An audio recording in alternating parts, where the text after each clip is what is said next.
2006 সালের পল্টন ট্র্যাজেডি দিবসে গোপালপুরে জামায়াতের বিক্ষোভ সমাবেশ ও মিছিল। 2006 সালের 28শে অক্টোবরের পল্টন ট্র্যাজেডি দিবস উপলক্ষে টাঙ্গাইলের গোপালপুরে বিক্ষোভ সমাবেশ ও মিছিল করেছে বাংলাদেশ জামায়াতের ইসলামী।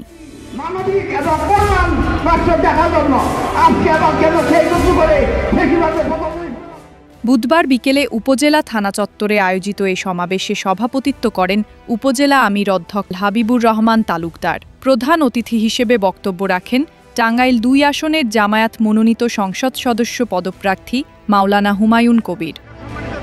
2006 সালের 28শে অক্টোবরের লগি বৈঠার তাণ্ডব বাংলাদেশের ইতিহাসে এক কলঙ্কিত অধ্যায়। তারা সেই হত্যাযজ্ঞের ন্যায় বিচার ও দোষীদের সর্বোচ্চ শাস্তি দাবি করেন।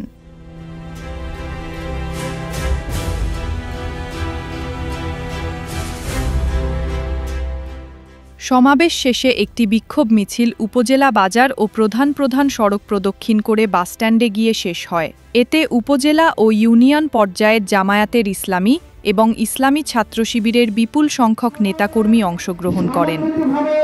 জনগণকে বুঝিয়ে দিয়ে পরবর্তী সরকারের প্রস্তুতি নিতে যাচ্ছিল সেই শান্তিপূর্ণ সমাবেশে ফ্যাসিবাদের দোসর, ফ্যাসিবাদের জননী তৎকালীন বিরোধী দলীয় নেত্রী শেখ হাসিনার নির্দেশে লগি বৈঠা নিয়ে অতর্কিত সেই শান্তিপূর্ণ সমাবেশে হামলা করা হয়। বাংলাদেশ জামাত ইসলামী কি এরা কি মারামারি, কাটাকাটি, খুন খামারি, সন্ত্রাসী, চাঁদাবাজি এগুলি করে না। আমরা চাই একটা কোরআন সুন্নাহ ভিত্তিক একটা রাষ্ট্র প্রতিষ্ঠা করতে।